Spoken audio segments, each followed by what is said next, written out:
This is a recessed and non-recessed rwflame fireplace. Now you can have the LED on without turning on the heater as well. So the LED thing is here. So this is on, and then all your functions are here.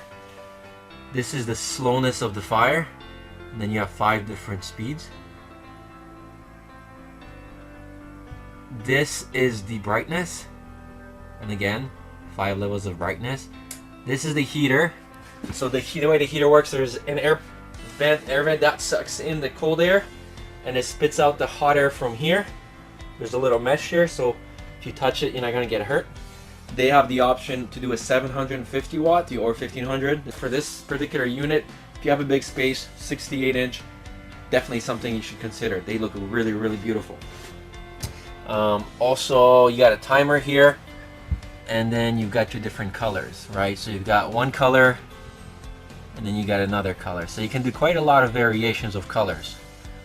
All right, so now we've got our TV and the fireplace working. We've got drywall all the way around and it's ready for tiling. I just wanted to show you guys how it all came out.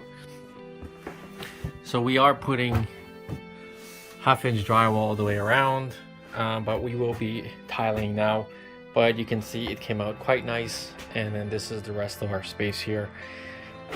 Our custom cut side cushions, and pretty happy with the result. Here's the remote. So you've got your flame, right? So this is your dimness level. Then this is your timer, right?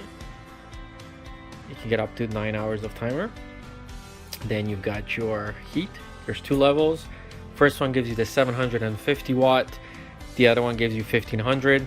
This button here controls the speed of the flames.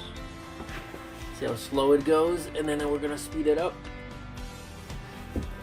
And then finally we've got our 2 colors here for the flames. If I can just, there we go. This one controls one color and the other one controls the other color. Thanks for watching.